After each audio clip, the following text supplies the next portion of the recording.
We're reviewing some of the issues that was going to be dominating the Nigeria's political landscape in this year, 2020, coming from 2019.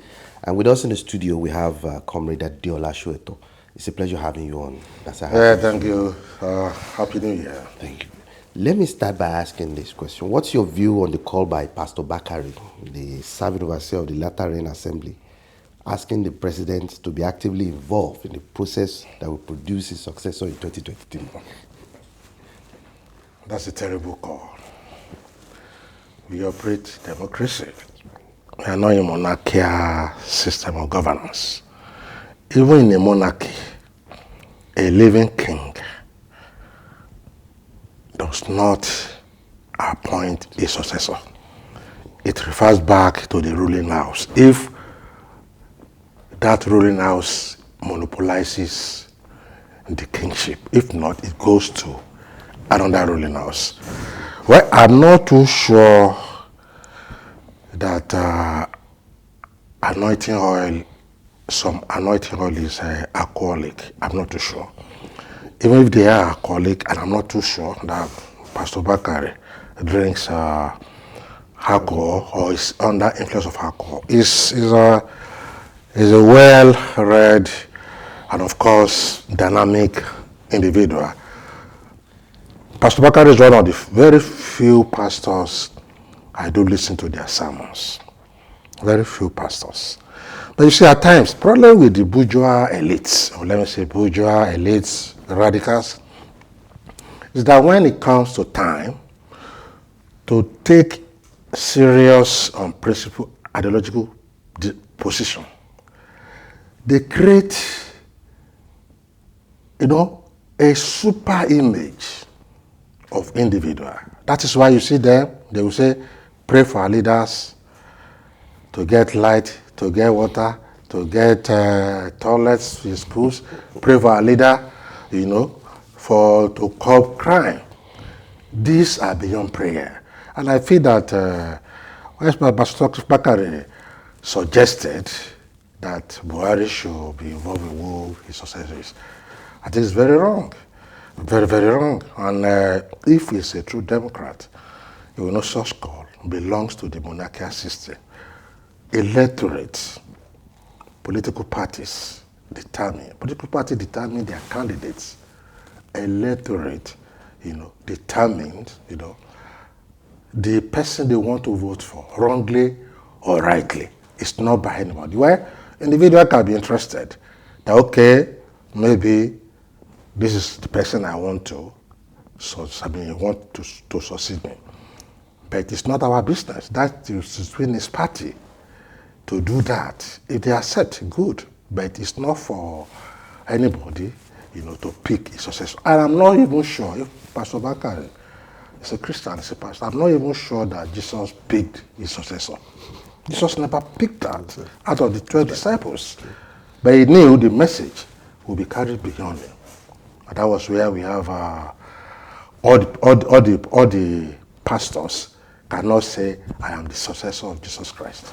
The politics of permutations of 2023 zoning is expected to flare up the political tempers across the 6 geopolitical zones in Nigeria this year.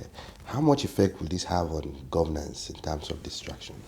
Let me tell you, my first reaction, which I made known on different platforms on the social media, is that those who are thinking of 2023 now, and those who are campaigning for them, and those who are even ushering it out, including some of my friends who have, reprimanded, they have been stupid, excellently stupid. Because in the first instance, this current government, both at the states and central government, is less than 6 months. Why people started saying? So what that means is that politics has left the era of service to business. Because I wonder, there are manifestos, there are promises. This should be our concern. How, as electorate, as Nigerians, as citizens, how we are going to put pressure on government to do what they promised to do for us, both at the state and national. Honestly, I pity Mr. President and all those governors that are engaged or engulfed, through their VIPs or their sponsors or their, politicians that are close to them in this tirade. Because honestly, it's annoying. Then I ask somebody, now look, if you are in government and somebody comes to you when you are just elected about less than 6 months and talking about second term, even if it's your best friend, if you don't, disconnect friendship with such a person, it will make you to collapse along the line. Because these are mere sycophants. These are abobakus. Even those prospective candidates in court who are either encouraging this underground, they are criminals to democracy. Because democracy should not be choked. Should not be choked. Issues are there. Poverty issues are there. Insecurity issues are there. Ignorance, serious issues. The roads are bad. People are crying everywhere. That one doesn't concern you. What concerns you is 2023? We should not even be alive. You are people alive. I think it's stupid. I don't want to say more than that. Let's get your initial reactions to the federal government's action towards releasing Omoyele Sowore and Sambo Dasuki at months of illegal detention and their contempt of court orders. What's your reaction to this step? Well, don't forget that democracy is born, grows, develops on the basis of law. That is why we are different from the zoo. I was at the zoo in UI about a month ago. Even at that, there was lawfulness. There was. Why? They are caged in different ranches. And what that means is that the zoo management were trying to say, jungle, this is not a jungle. So when you go into the forest, then there is no orderliness. But we are not running a jungle democracy. We are striving to run a civil rule based on rule of law, not on rule of men. And that is why a vote of a billionaire is a vote equal to a messenger. The chief of staff or the head of state votes are equal to their messengers. And that is the beauty of democracy. So if laws are trampled upon, then there's no democracy. So you can't be pretending. Because the judiciary is an arm of government, rightly or wrongly. When they make their order, it has to be obeyed until a superior court decides otherwise. The difference between us and military government is that, don't forget, Supreme Military Council, just about 10, 15 people will sit down. And even out of those 15 people, the commander-in-chief of armed forces, becomes the superior, most superior. So you can say no. They can ouster. Some of us who are activists in the student movement were victims of military rule. Victims. They just expel you. By the time you get to court, the lazy government lawyer, and they are doing now, they will come and read, I think, Decree 2. They can tell you the thing is ouster clause. Then the judge will just hands up and say, our hands are tied because of one stupid law, designed, at officers' mess when they are taking pepper soup. But this is democracy. Democracy is not about what I want to do, I have to do it. No. What I want to do, I have to do it legally. And of course, by persuasion, by public support. That is what democracy is all about. That is why the best in most cases don't win election. Because that is the consciousness of the people who are electing leaders. If not, many of these parading themselves as leaders will not be there. It's not on the basis of academic qualification. It's not on the basis of their experience. It's not on the basis of their past record. It's not on the basis of their vision. So be their mission? No. But because democracy allows, to a large extent, on the basis of one man, one vote, allows mediocrity at the same time, allows, scholarship, allows the best to happen, allows the worst to happen. And that is the latitude of democracy. So any government that does not respect law is a tyrannical government. It is a tyrannical government.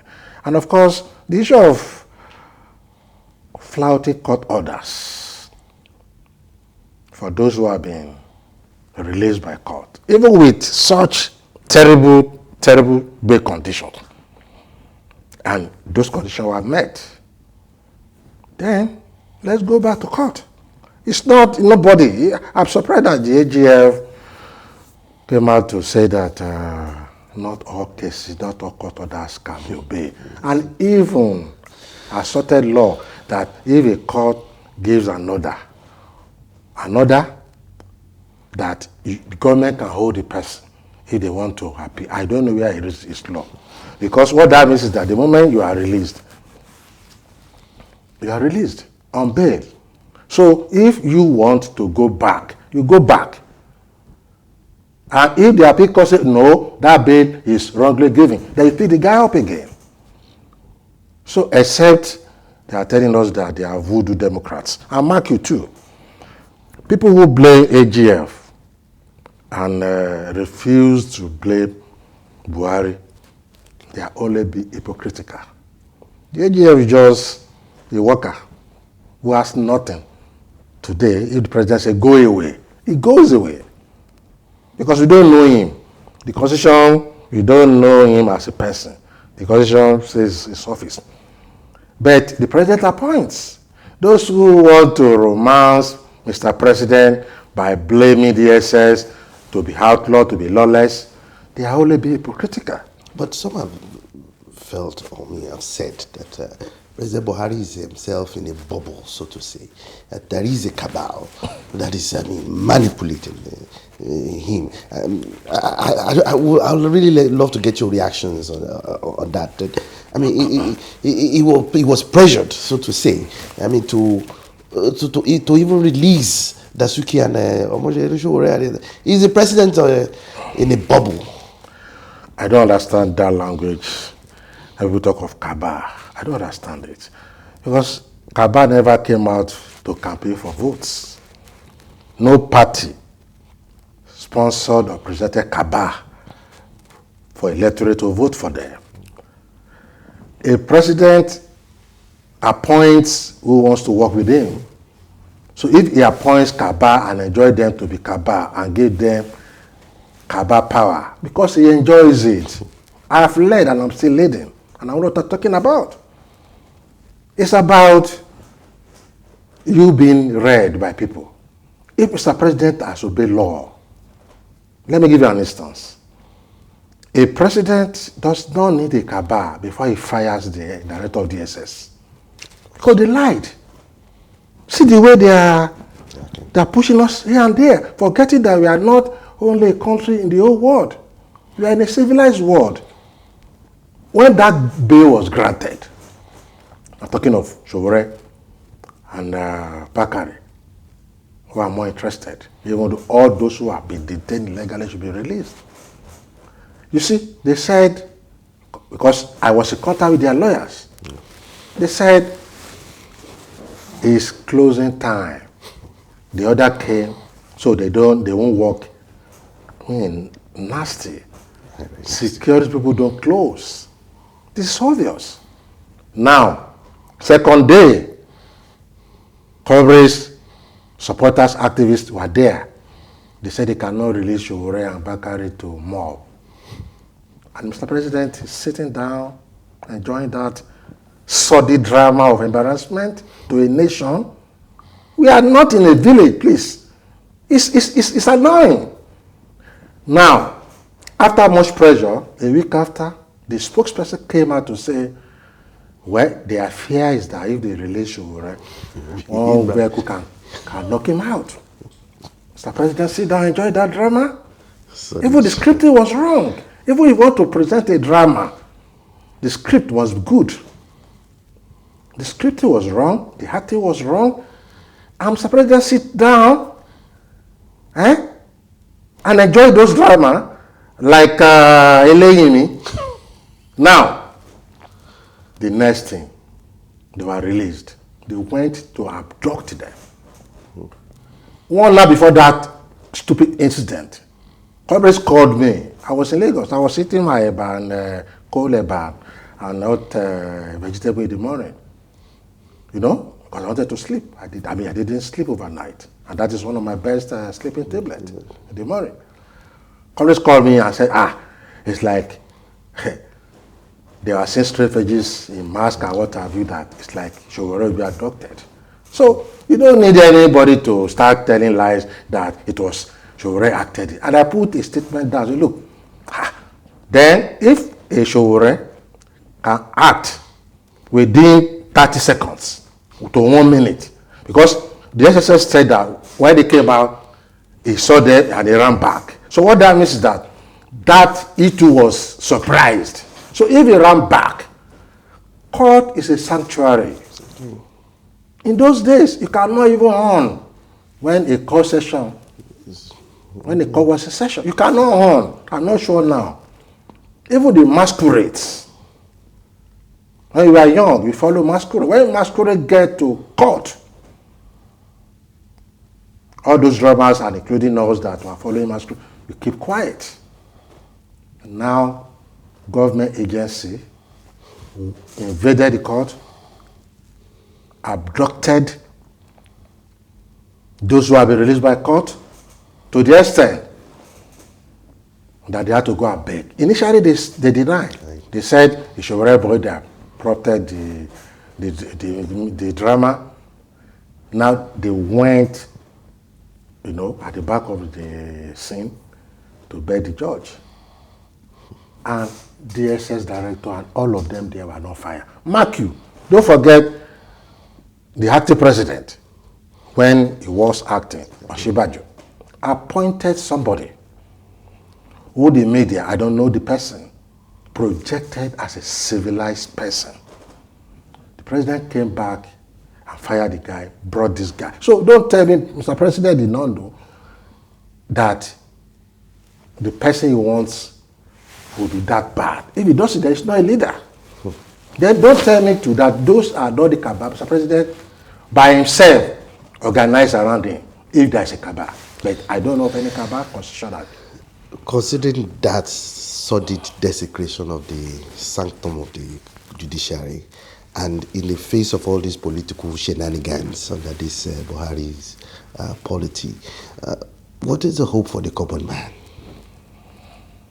Well, the common man, hope, has never been in the hands of the neoliberal bourgeois elites. And what do I mean? The common man wants basics of life, food, housing, and shelter. The common man wants the children to go to school. The common man doesn't want to have banana island, no? But mark you, over the years, the elites in Nigeria have keyed into structural adjustment programs, privatization, devaluation of currency, commercialization of all public utilities, which we are seeing now. And of course, to make sure that everybody is choked.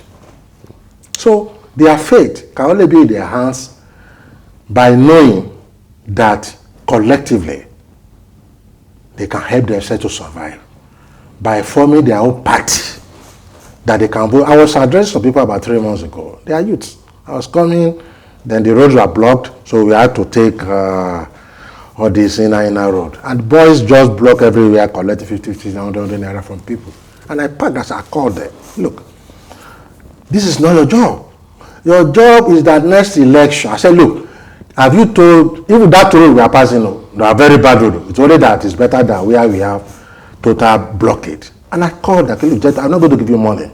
I'm going to pass. But that's not even the issue.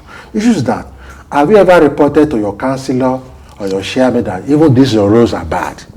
All these 50 naira you are collecting legally from us, all of you are almost 20 years, can't sustain you. And they listen. And then they don't know they are cancer, okay, they are thief. Otherwise, among you here, I know there will be 1 or 2 people that you can sponsor to be councillor of this area. If you can take over the whole area, I'll be collecting 50 naira toll illegally from us, who have suffered 2 hours on the main road. We have to come and suffer again here, and this road is also bad.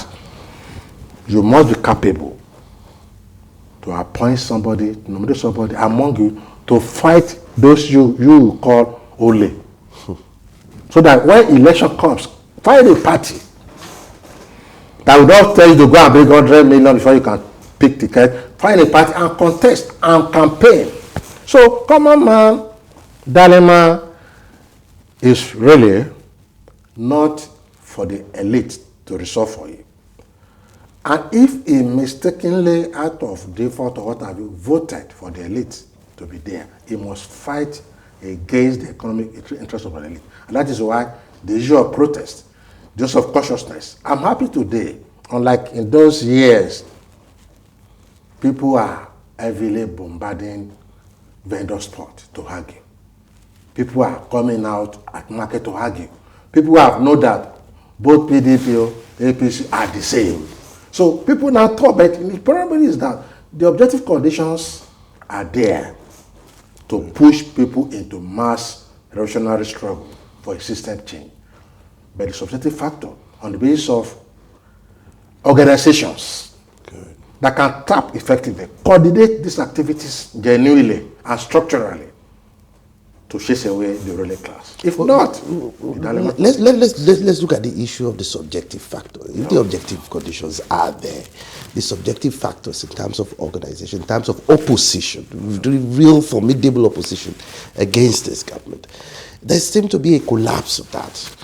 I mean, well, you are partly right, because the Labour leadership abandoned their primary role. The Labour, I always say it, perhaps you are the last Labour leader I can beat my chest in Baba Sumono.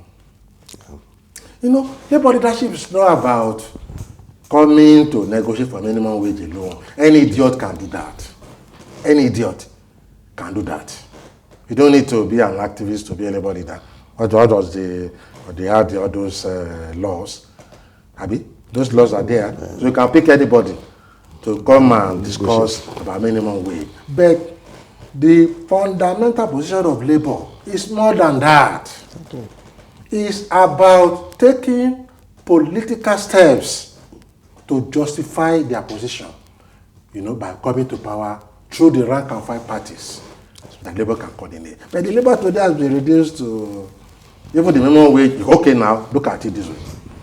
The minimum wage, I was joking with somebody yesterday that I hope this minimum wage dialogue or debate will not enter Guinness Book of Records as the longest debatable or debated minimum wage in Nigeria.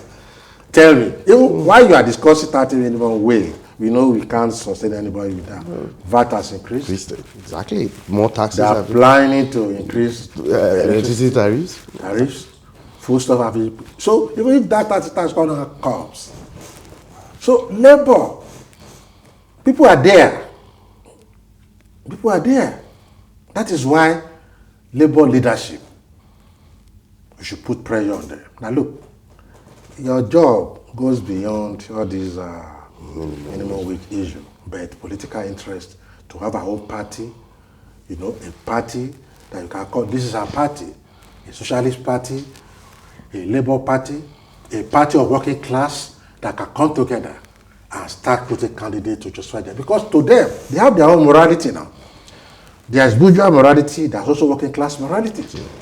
A bourgeois guy, maybe in a owner of a company, maybe taking 500,000 to 600,000 weekend allowance, while a fine is difficult to pay 30,000 naira for a year.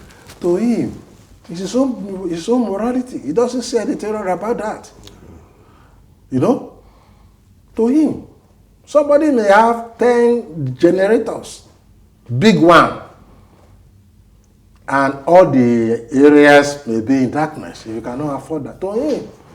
It's his own morality. So you cannot use elite morality, you know, to consolidate our own morality as working people. It's not possible. It cannot meet. They want to consider their own class interest. They have sold all the property to themselves.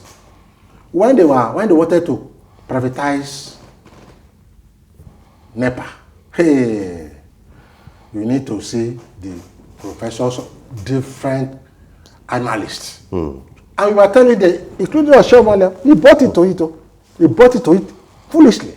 And we were telling them, the Christian Social Movement, they said, we were telling them, about 2 weeks ago, I was going through. Now look, it's all trash. It's all the liberalization, it's all trash. Because nature has told us, and experience have also told us that we are people collectively own wealth, they perform better. All this, your fronts you are giving this our commonwealth to, their major interest is profit, not service. That is why you can, some of them now, they were giving special lines to few areas that can afford highest pay. That is what capitalism is all about. Capitalism is not for maximum benefit of no profit. In the whole Nigeria, about 200 million. If it's just 5,000 people that can pay for light, that will make their profit highest, they are ready to do that. And that is the danger.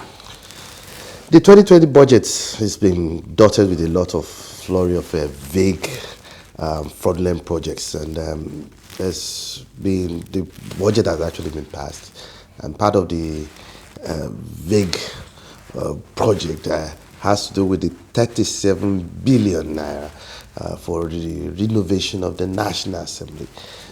Many Nigerians have actually kicked against that, despite the fact that the federal government is going ahead.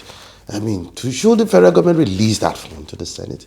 And one begins to wonder, I mean, with the so-called rapport that exists now between the National Assembly and the Executive Council, there seems to be a blurring of the line of the separation of powers. I mean, has the current National Assembly come to be a rubber stamp of the executive? Well, 37 billion soup money, Wobe, is stealing by trick. We can't continue to paint it in any, no, it's stealing by trick. An average 2-bedroom flat, government can build for 10 million. Comfortable 2-bedroom flat. If you divide that 37 billion by 10 million, you know how many housing units that will cost us. Then you ask yourself, who really needs renovation? Because I've never read, and I do a lot of readings, of news, and listening, that for one day,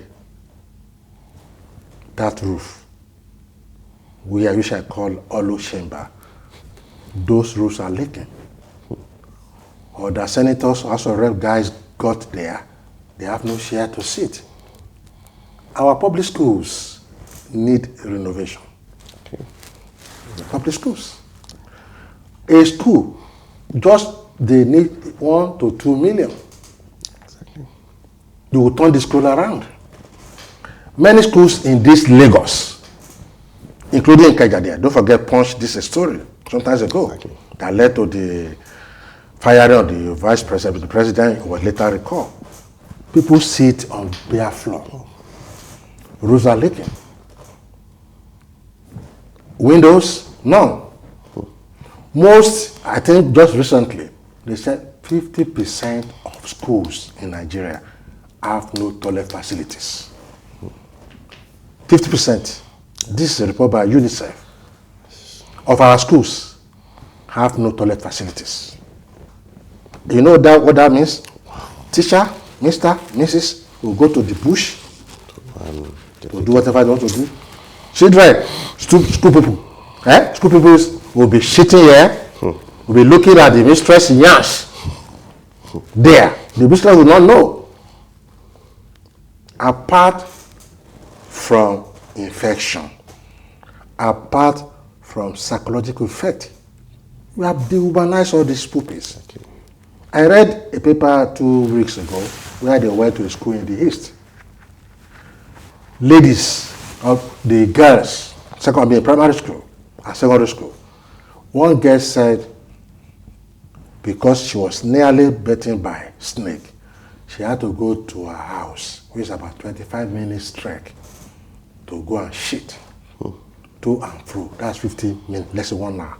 That girl will miss lectures, classes. So those who need renovations, we know ourselves, our schools, our hospitals, even offices. You get to some office. I went to one office some time ago. Ministry of Agriculture, one of these their local offices in local government. Those there, they need renovation. Even those personnel, all those structures are there. Nobody's talking about being refurbished. They are dead. So our priority is not to empower, overreach, and many of them that have corrupted. Don't forget, from senator to senator, from governor to senator, from commissioner to senator, from chairman to senator, they have stolen enough money. We were expecting them to say, okay, we'll be complaining since the past, I think, 9th assembly or 8th assembly. We have cars. I'm not sure any senator in that place has less than 2 cars. We don't want official cars. It's enough for years. After all, Dino showed up almost 12 or 14 cars. You don't need official cars. You run our cars. You don't need all these things. There was a story of some senators that were sleeping in the offices in the US. Because they can't even afford to go back. They can't afford to get a hotel. So when they come around, they just sleep in the, maybe by weekend they go back to their state. That is what service and governance. So when you want to tell people what to do, which Mr. President himself, unfortunately, has not been doing, leading by example. When you lead by example, 50% of governance is done. I'm telling you, when you lead by example. Let Mr. President now calm down, use average jeep, and tell the ministers, you start seeing governors, you start seeing ministers coming down low. You don't need to flog anybody, you don't need to address that. Just live by that example. Let Mr. President, he killed 4, 5 to 6 teaching hospitals and walk straight instead of going to London for treatment. You will start seeing a lot of people doing that. It's like a father to children at home. You can't tell your children that there's no money in the house and on Monday you are drunk. They came back on Tuesday, you have changed the furniture in the house. Upper they come back, you say you cannot pay their school fee, but you have bought a new car. So, I don't know, we need to demystify government. And I think the governor in Borno and partly the governor in Oyo are trying to do that. Demystify governance. Governance, you are voted. I watched the guy in Borno 2 days ago or yesterday when he drove to where people, because I've heard about 4 days ago that people are just jam-packed. Why? Initially they said Boko Haram attack. Well, our Gala soldiers are fighting them. But don't forget, these are poorly paid people, soldiers and police. Any wahala na profit.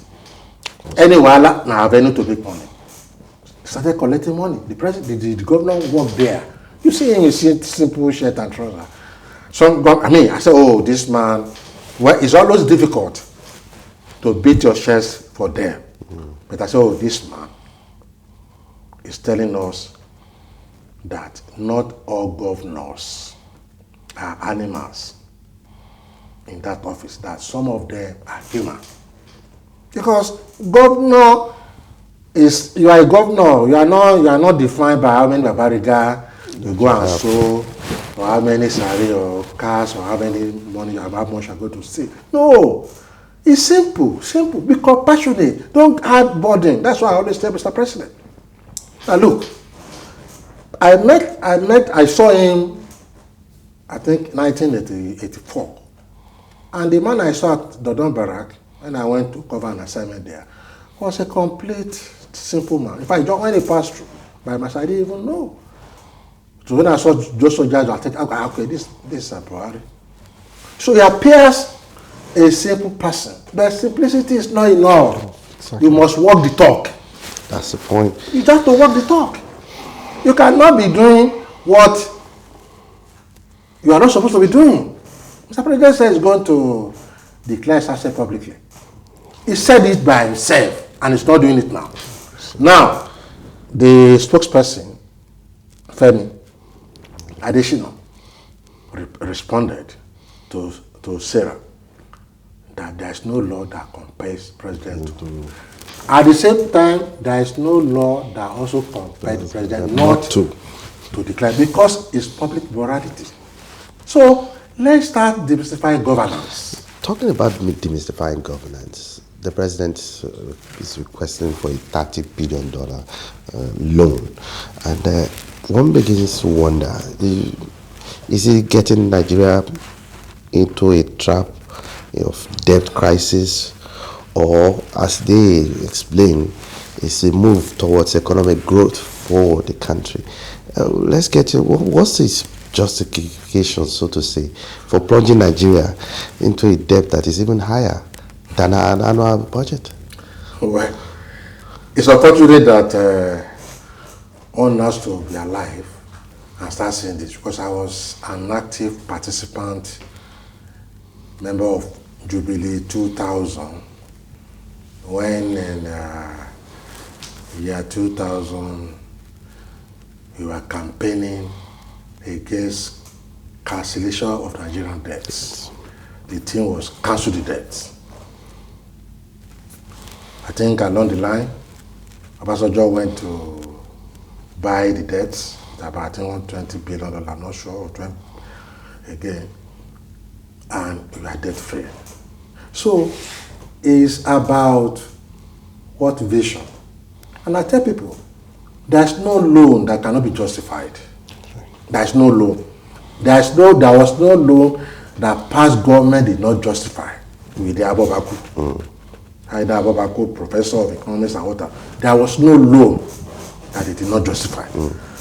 And there was no loan that were used appropriately.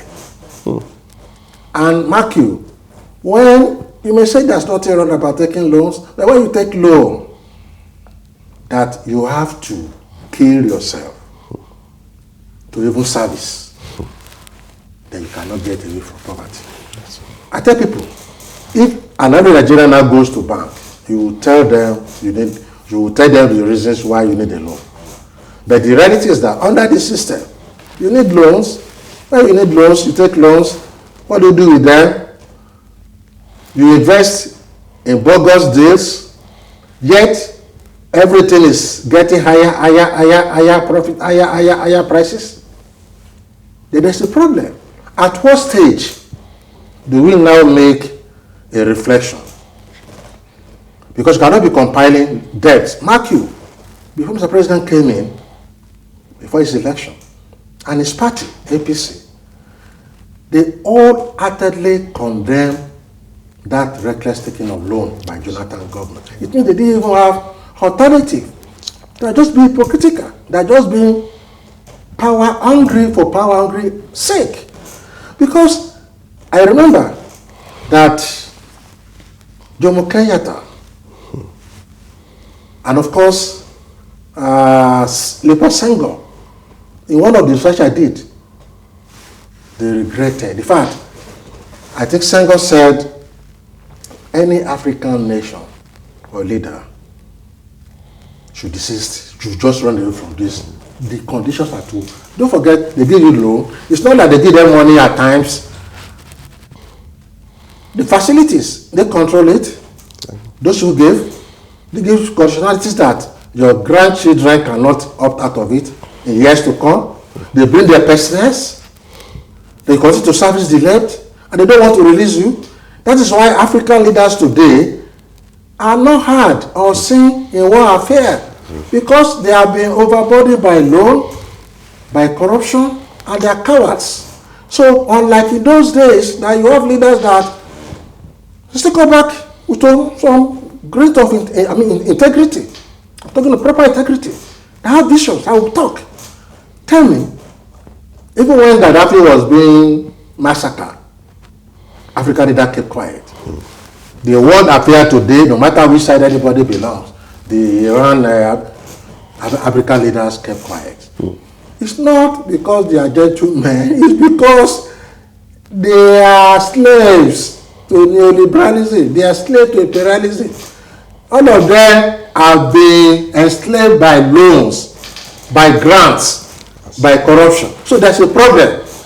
Even there's a problem of vision. Because if you can't govern by vision, I always tell people, my first contact to leadership and to governance was Awolowo. I did not, all this their imagery about all this superstition about Awolowo being seen in this, I didn't buy into it. But I took my time to study him from my early days. Written by, I was secondary school when I was doing that, even before I got in touch with socialism as an alternative, our team of development. Today, you ask yourself, ask those who are in support of either Jonathan or Buhari, they call themselves Jonathan or Buhari, what is the vision of their leaders?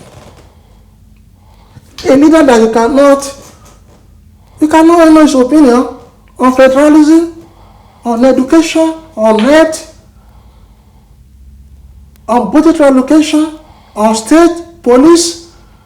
Yeah, I know why when people talk around the board, I say, look, what is the philosophy you are pushing? Awolowo has died, but you know his philosophy, his vision on federalism, on ethnic nationalism, on education, on health.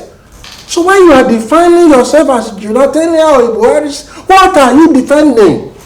Everybody can come out and say I'm against corruption. It's a routine thing. Everybody can say that.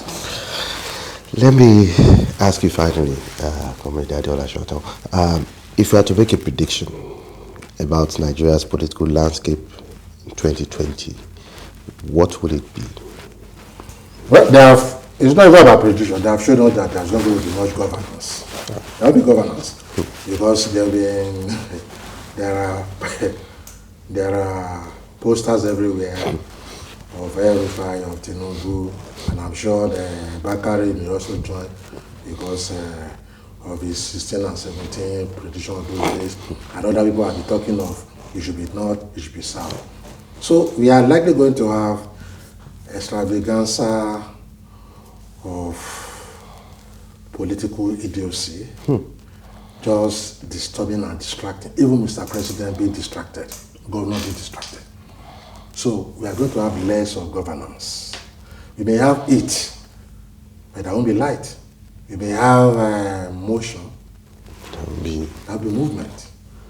So I'm just going to, and they're going to shock the president, indirectly or directly, because he will not be blind to what is happening around. So every member of his cabinet now, every member of his kitchen cabinet or cabinet, even those governors will be suspected to be having one idea or the other. Even some of their policies and programs will be directed towards such 2023 agenda, which should not have even occurred at all.